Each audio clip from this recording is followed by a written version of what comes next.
Ara Orlin checked her gear one last time. Cudgel, manacles, writ of authorization, sigil of the watch, sword for emergencies, which she hoped never to draw. Everything in its place. Beside her, Theo, Garrist and Lem were doing the same. From the old, allegedly abandoned, house ahead of them came the sound of singing. 6 people, voices raised in praise. It was the singing that had first raised the alarm, overheard by a man walking his dogs in the cold moonlight last week. There's nothing wrong with singing as such, but when it comes from a derelict structure in a rural area, it is all too often a cause for concern. Now, here was Ara Orlin and her squad, just to see how bad it was. They were going into a dangerous location, and there was one final precaution to take. Garrist handed out the pots of soul honey. They clasped hands for a moment, a little awkwardly, but then opened the tubs and began to smear the white, buttery substance on cheeks, forehead, wrists. As always, Ara Orlin found her mind slipping back to that summer in Darchlindorf, her first at university, to the rose garden near the river and the quiet nights, reading, reciting, laughing. The sensation lasted only a moment, and then her head cleared completely and she took a deep breath, held it, released it. The sense of knowing exactly who she was and what she was doing was profound. Beside her, Lem muttered the words of Professor Menk. "Only by my will is my heart moved." He said it 3 times, and then they were ready to go. Theo went first, iron boots against the double doors, enchanted shield at the ready. There were shouts and gasps from inside the rickety house. The only light was a lantern set in the middle of an old table, illuminating a semicircle of frightened faces. Papers and writing materials were spread across it, along with several finished booklets, amateurishly stitched together. As soon as they were across the threshold, though, Ara Orlin felt it pressing against her will, a profound sense that she should act without fear of consequence, that she should change the world to fit what she thought was right, that because she felt something, that it was the same as it being a fact. She swallowed a little bile. No wonder these people were so twisted up, she thought, if this is what they voluntarily embraced. The soul honey was doing its job, keeping herself safe from outside interference. She raised the writ as Lem and Garrist opened their light cages to illuminate the scene more clearly, and Theo stood ready to intercept anyone who tried to run. "You are all under arrest," she said, "on suspicion of practicing dark witchcraft on the people of Kolberg, creating and distributing cursed objects intended to spread chaos and confusion, attempting to enforce your selfish will on your neighbours without their knowledge, and disrupting the business of Kolberg Council with manipulative enchantments. Please do not attempt to run. If you surrender now, you will be dealt with fairly and justly." She knew they weren't going to come quietly, even before the first of them, their leader, a woman she vaguely recognised as the head of the town's Butchers' Guild, raised the lantern above her head. "This is for your fairness and justice," she shouted dramatically and flung the lantern at Ara Orlin. It hit Theo's enchanted shield, splashing burning oil in all directions. Some of the straw on the floor caught immediately.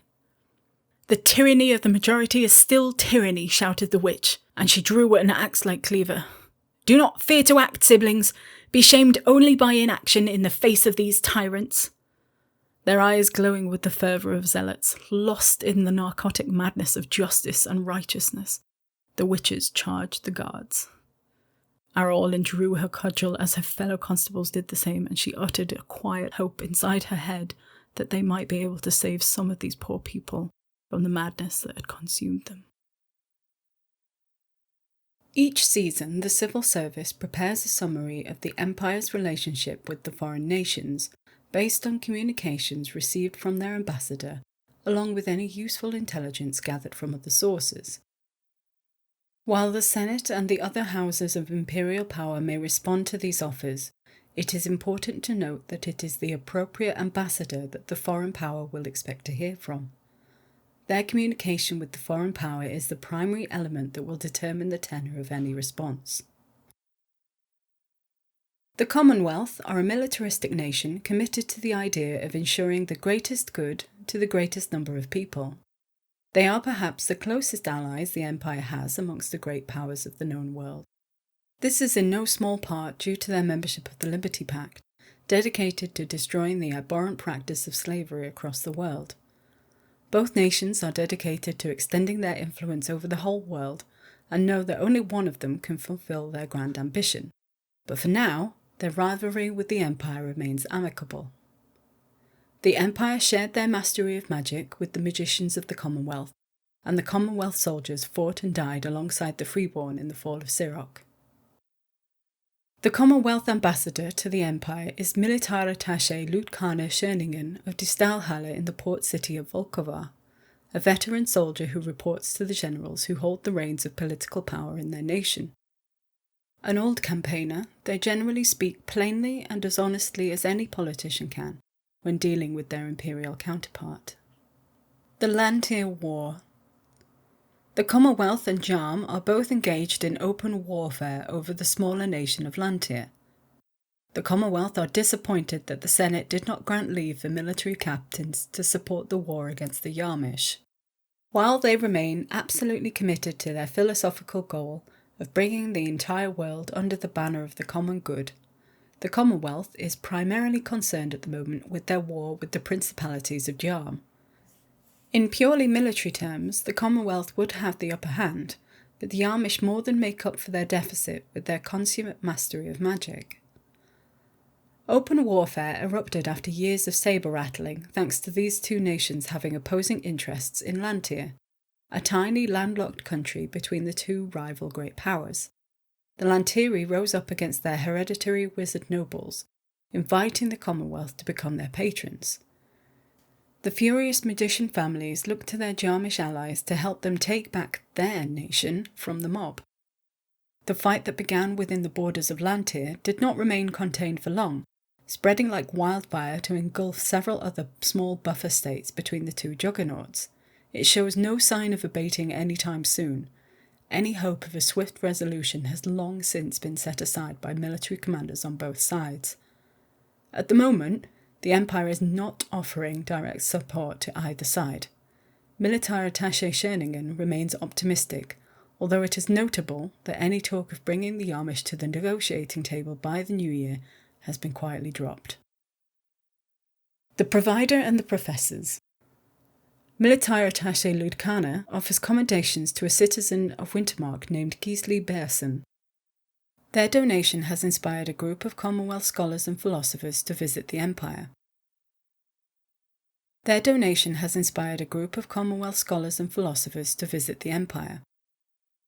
Some of this optimism with regard to the war could be laid at the door of Gisli Bersen of Wintermark, named the Provider.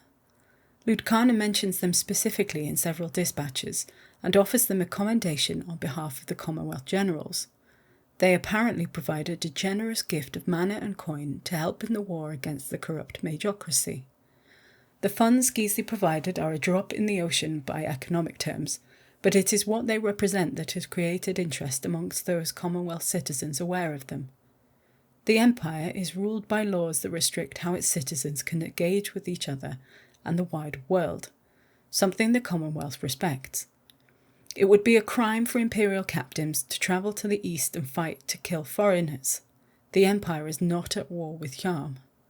But the Empire is wealthy, and that wealth lies in its citizens. Gisli has presented an opportunity to the leaders of the Commonwealth, and the professors at the University of Volkova have put forward a proposal as to how that wealth might aid the war effort. There are already a number of Commonwealth citizens in the Empire, including Engineer Jirin Hellebrandt, overseeing the creation of the Diplomatenschloss in Necropolis. Shortly before the winter solstice, the Bemühen, a Commonwealth warship, appears at the Savos docks. It disembarks a group of 30 or so citizens and immediately turns round and heads back towards the Sea of Steel. It is not a small group. All told, there are 30 academicians, scholars, engineers, logisticians, and philosophers, along with a dozen secretaries, scribes, and aides. They are drawn from the faculties of half a dozen universities. Their leader, Professor Emanuel Gelberg, is a respected political philosopher and is here to offer the services of the Commonwealth Academia to their imperial friends, starting with Gisli Behrsen. It is quickly apparent that this is not some trivial sabbatical. This group of scholars represents a serious resource. In the Commonwealth, the universities provide many of the services that the Imperial Civil Service, Senate, and Synod provide to the Empire. They present proposals and opportunities for discussion by the generals, and having a certain amount of autonomy when it comes to civilian commissions of projects aimed at improving the greater good. Professor Gelberg has drawn together some of the finest civilian advisors in their country, with the aim of eventually raising funds to help the Commonwealth war effort by providing the equivalent of an appraisal to the citizens of the Empire. Die Beurteilung. Following the winter solstice, Gisli Behrsen can request that the Commonwealth scholars provide the equivalent of an appraisal. Starting with the spring equinox, Professor Gelberg proposes to auction this capacity to imperial citizens. The first Beurteilung is offered to Gisli Behrsen in recognition of his generous donation to the Commonwealth. Gisli may send a winged messenger to Professor Gelberg, the General Benbow in Signo, Savos, detailing a matter they would like the academics to look into. The thrust of the research should be clear and should investigate a specific subject, with a view to identifying opportunities that exist to influence the situation. Emmanuel is not concerned about the scope of the proposal. It is possible to commission broad research into a significant topic, such as fortifying the borders of the Empire, or into something very specific, such as uses for the ruined runeforge in Gildenheim. Provided that commission clearly identifies a known problem or a current situation, the visiting academics will find a way to provide some insight. And if they absolutely can't find any way to tackle the named problem, they'll come up with something that is as close as they can get. Unlike the prognosticator's office, however, Professor Gelberg and their companions are not part of the Imperial Civil Service. There may be areas where they are unable to gain access. Nobody is under any obligation to cooperate with them. Emmanuel is broadly unconcerned with this restriction, however. They are confident that their outsider's perspective will still prove valuable, even if we are reduced to peering at the problem through a spyglass from a different island. Just as with the prognosticator's office, however, the Commonwealth scholars intend to make the result of their appraisal public. They have already engaged a printing house in Savos to let them produce an account of their findings. They are, apparently, quite excited by the possibilities, and are already sending correspondence to their imperial peers at places of higher learning across the Empire, asking for advice and establishing contacts. They have also been in communication with the civil service. Starting at the spring equinox 387 YE, Professor Gelberg plans to offer the services of themselves and their companions to imperial citizens prepared to donate money to the Commonwealth war effort. They have asked that the civil service arrange an auction, with the service on offer being an appraisal by Gelberg and their fellow academians. They intend to remain in the Empire for a year at least, but if their appraisal is raising sufficient funds for the Commonwealth war effort, they may extend their stay. If the Imperial Senate wishes to take advantage of this offer, they will need to enact a suitably worded Senate motion welcoming Professor Gelberg and their fellows, inviting them to offer their expertise to the Empire, and instructing the civil service to fully cooperate with them. Such a motion will help smooth their way in dealing with more suspicious elements of the Empire, and make it easier for them to secure cooperation and lodgings. All the money raised by auctioning the appraisal will go to the Commonwealth. The civil service are of the opinion that as long as each auction raises around 30 or 40 thrones, they will be more likely to stay in the Empire until they are called home. If it consistently raises less, they are likely to consider their expertise more valuable at home and return home early. The civil service have raised some points in response to the offer. Enacting an appraisal, even in a limited capacity, will likely see Professor Gelberg and their fellows travel all over the Empire and poke their noses into any number of nooks and crannies. Depending on the nature of the appraisals, they might learn as much about the Empire as the Empire learns from them. Perhaps more. There are likely some events or places that were Commonwealth academics to visit or explore them might not cast the Empire in the best of lights. There's no suggestion that the academics are spies, but they are loyal Commonwealth citizens, with all that implies. Diplomatenschloss Blues. The Commonwealth is pleased to hear that the Empire has started work on building a new embassy. The Commonwealth engineer assisting with the project remains concerned about the proximity of the Yarmish embassy. Construction on a new Diplomatenschloss continues.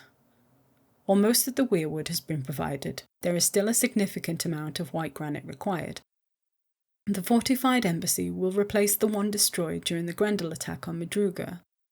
Paul de Hellebrandt, the respected Commonwealth siege engineer, oversees the construction from quarters in the highborn town of Hedra in Necropolis. Engineer Jeroen Hellebrandt continues to express serious concerns about the proximity of the Yarmish embassy at Cargo. While she remains professional, she has written several letters expressing her worry that having both Commonwealth and Yarmish vessels plying the Koros River on the way to their respective embassies might present an opportunity for mischief that Eastern magicians will be unable to ignore. It is, obviously, a little late to try and move the Diplomatenschloss, which is partially completed. Paul de Hellebrandt's proposal, that the Empire just shuts down the Yarmish embassy in Cargo and moves to some drafty officers in a swamp somewhere, is broadly seen as unconstructive. She also has some concerns about the Sternen Metal Tower. The ambassador has offered assurance that the work on the Ilium and Manor Exchange will begin shortly. Poldy believes a lot is riding on this construction, given that the Commonwealth's enemies have seemingly a bottomless reserve of crystal mana to fuel their warlike magic. Several of her letters stress that if the tower is built where the Yarmish can observe it and divine its intent, they will surely seek some way to destroy it. New trade. Goods available from Commonwealth ports have changed significantly. The continuing cost of the war means that the Commonwealth as a whole has less surplus to sell. Healing herbs are in high demand for obvious reasons, while ingots and measures are increasingly being channeled towards the construction of weapons and armour, or are used by battlefield magicians in place of crystal mana. There are still markets for these goods, but prices have risen to the point where foreign merchants struggle to make reasonable profit importing them from the Commonwealth. The Sarkovan Dels has been quick to take advantage of the shift in the Commonwealth economy, but there are also opportunities for imperial traders visiting Leerdam and Volkovar. Military attaché Ludkana Schöningham quotes a section from Ambassador Luciana's letter relating to trade, especially approving of the suggestion that the Imperial Fleet Master might arrange more trading vessels to visit Leerdam and Volkovar. At the end of the day, the Commonwealth wants to entice imperial traders to visit with holds containing the kind of goods that can help their war effort. Every nation has their own unique merchandise, usually in high demand within its borders and only occasionally being made available to foreigners. As the war escalates, Commonwealth merchants are making more and more rare goods available to visiting traders. As a consequence, the valuables available to fleets visiting the Commonwealth ports has changed almost entirely. For at least the next year, imperial vessels visiting the Commonwealth will receive very different goods, ones that are not available in the Empire. Leerdam. Imperial fleets visiting Leerdam receive a mix of goods unique to Eastern Commonwealth.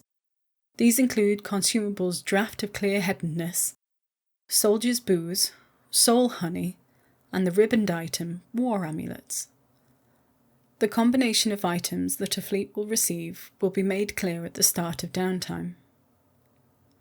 Some of the oldest and arguably richest cities of the Commonwealth are found in the east, and Leerdam stands head and shoulders above the rest.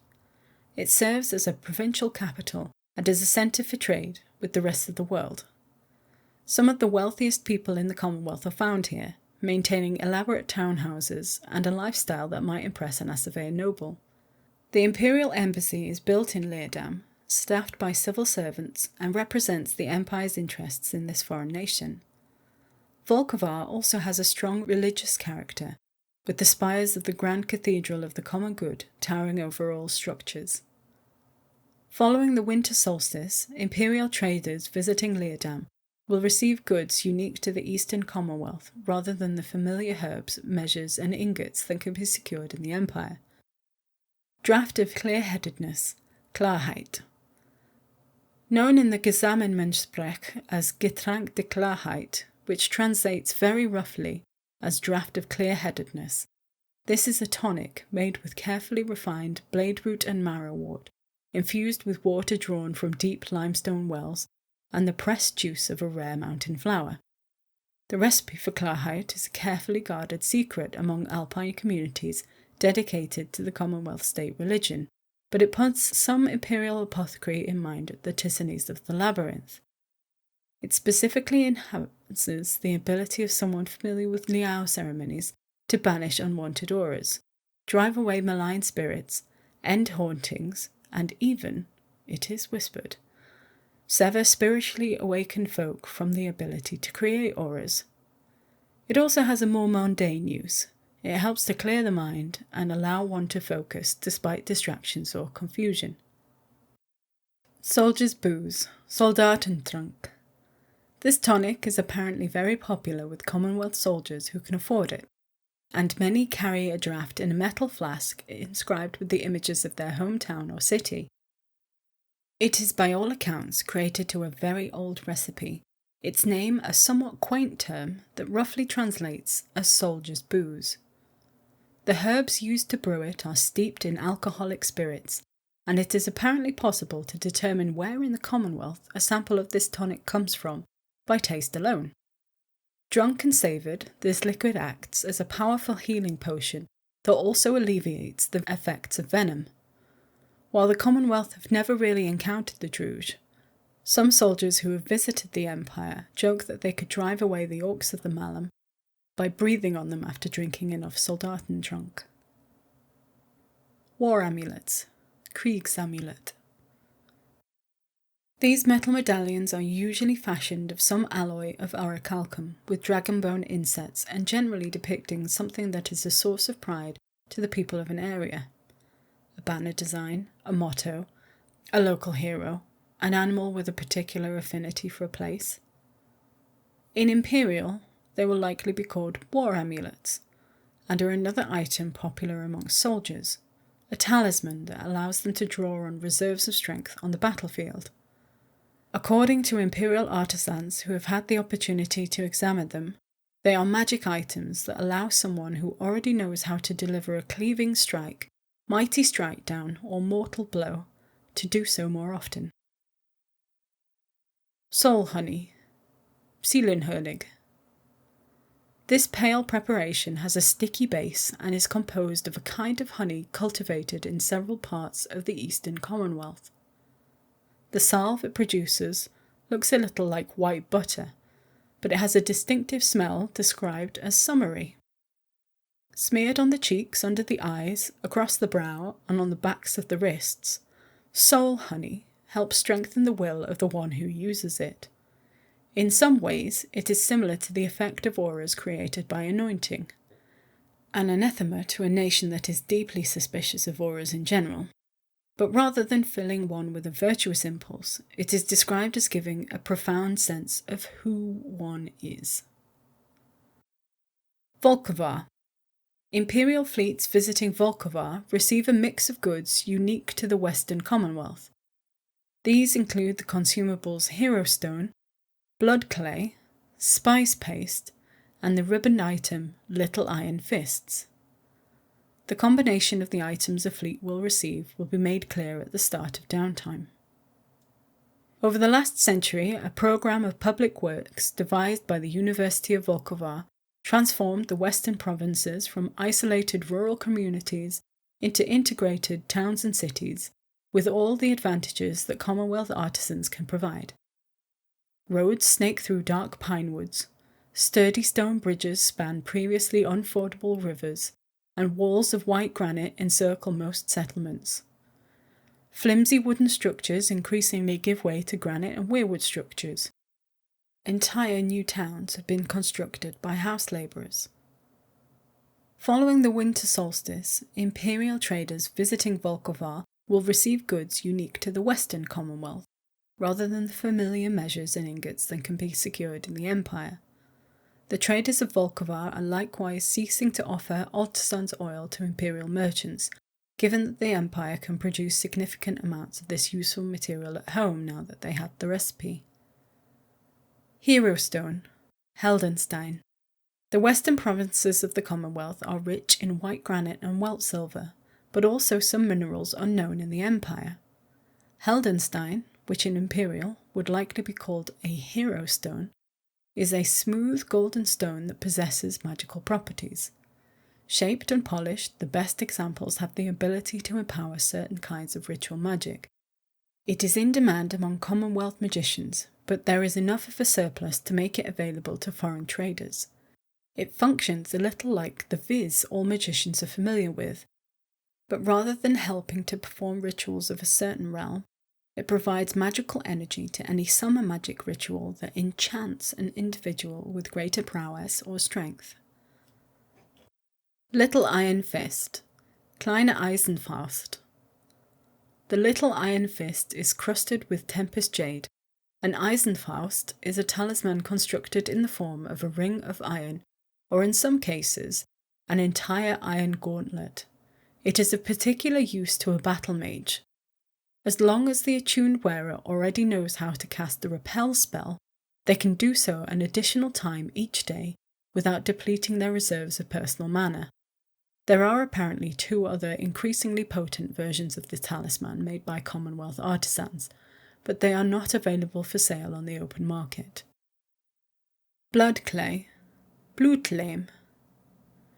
This deep red clay-like substance is found along welt silver veins across the Commonwealth.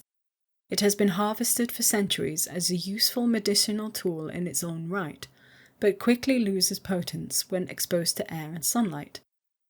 50 years ago, a wife and husband team, Maria and Petrus Heiling, found a way to use ambergelt to preserve its useful life-giving properties.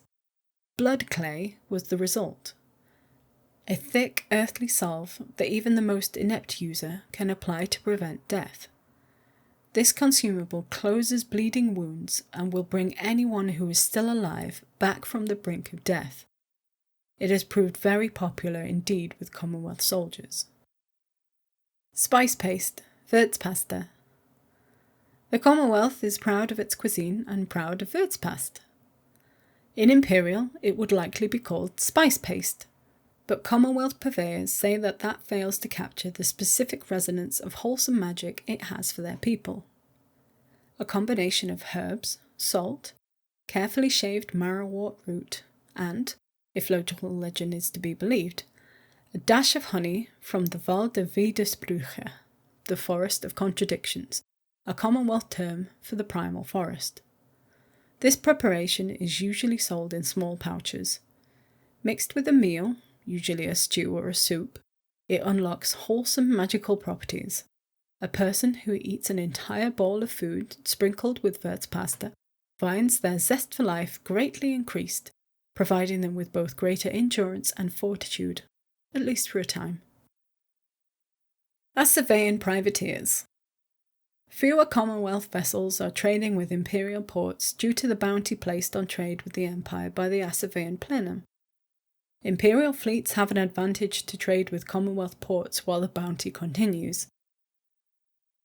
While the Commonwealth are enthusiastic about their trade with the Empire, the bounty placed on all ships trading with the Empire by the Assavean plenum is impacting the number of merchants prepared to make the trip. Commonwealth ships are generally well defended, but their fighting vessels are needed in the war against Yarm. Fending off opportunistic pirates and privateers, and the occasional well-organised pack of Assavean vessels, stretches the goodwill of their merchants. There are still Commonwealth ships reaching imperial shores, but the amount of trade has tailed off dramatically. The efforts of the freeborn to protect trade in the Bay of Katazar are much appreciated, but it's a long way between the Sea of Steel and the Bay, and the journey remains treacherous. Imperial fleets that trade with Commonwealth ports continue to enjoy a small boost to their profits, gaining the equivalent of a single rank, thanks to increased demand and, consequently, profits. What precisely this means, given the shift in goods available at Commonwealth ports, is not entirely clear at this time. Vierde. The ambassador has assured the Commonwealth that there is no imperial plan to interfere in Vierde. The option to send Naomi of Virtue's Rest to establish diplomatic relations remains open. The moment for the Celestial Arch to act has passed, however. While exploring the northern Sea of Steel near Rakensgrab, Imperial mariners came across the tiny island nation of Vierde. After initial cautious contact, Ambassador Luciana spoke with their opposite number about further Imperial involvement. Keen to avoid offending their allies without cause, the Commonwealth did not technically forbid the Empire from pursuing relations with the Vierde. Military Attaché Scheningen, however, was reasonably clear that the Empire was not welcome to interfere with the tiny distant nation. The Commonwealth staunchly believes that each of the members of the Liberty Pact is responsible for relations with the other nations in their sphere of influence. In response, the Imperial Ambassador has reassured their counterpart that the Empire will not make contact with them. That said, Vierde is not going anywhere. The Imperial Senate could choose to send Naomi of Virtue's Rest to undertake a follow-up expedition with an eye toward establishing diplomatic relations with them at any time. The moment for the Grand Master of the Celestial Arch to act has passed, however. They could ask the magicians of their order to attempt contact with their counterparts in the distant country, but the opportunity to guide their order has passed.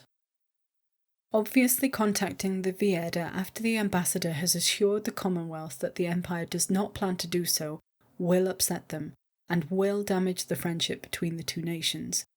Indeed, the reaction is likely to be more heated given the ambassador's assurance. More details of the Vierde, as well as the specifics of the two opportunities for closer contact, are described in Summer's A Star is Born, Wind of Fortune. Schloss in the Mists. The Commonwealth is pleased to be kept informed of the situation in the Lyceum and Madruga. The recent developments with the Lyceum have apparently left the Commonwealth magical community a little bemused, but somewhat reassured. Lustige Kröte, the Jolly Toad, is viewed with some suspicion in the Commonwealth, but just about tolerated. While he is clearly a patron of the principalities, he is profligate with his gifts to the Zabra when they are prepared to accept them. It's clear the Eternal would rather see the Commonwealth run by its magicians, and that has caused problems in the past.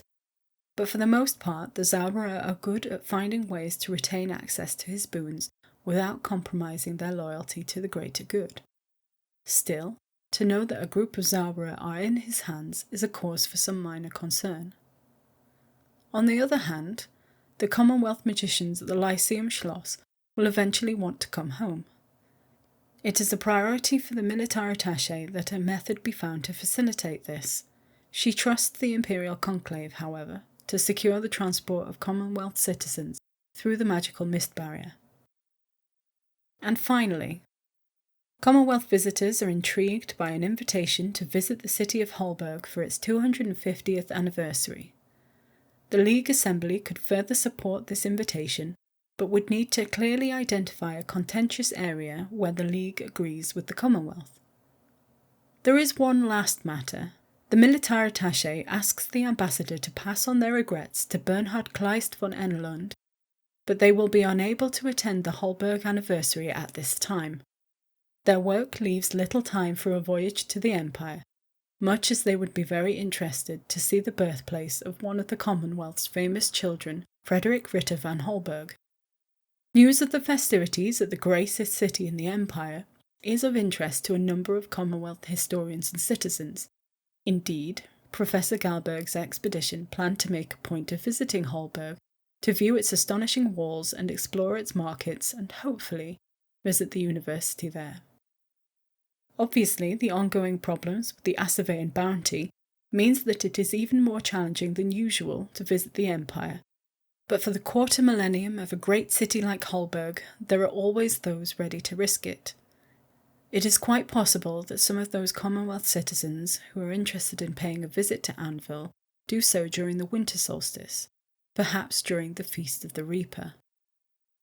This invitation might represent an opportunity for the League as a whole. While Paulus Adelaar von Holberg has dispatched an open invitation to the citizens of the League to attend the celebrations, a particularly warm welcome for Commonwealth visitors might form the basis of closer ties with the distant nation. The League and the Commonwealth arguably have a lot in common after all. They are both nations that look to the future rather than the past, that celebrate ingenuity and practicality, and that have a deep-seated appreciation for individual ambition, personal responsibility, and the freedom to make the most of oneself and one's nation. There are nations where the Empire and the Commonwealth do not entirely agree, however. The League Assembly could uphold a statement of principle that urged people to welcome Commonwealth guests. To be appealing to the Commonwealth, however, the statement would need to either acknowledge that the League believes the search for the common good is an admirable goal, that some spiritual auras can impede free will, which is a vital quality of sapient beings, or that the Commonwealth's war with the Yarmish is a virtuous cause, or, indeed, all three. If such a statement received a greater majority, and the sentiment approving of Commonwealth philosophy was clear, it would likely see the enthusiasm for the Commonwealth visitors lead to an opportunity.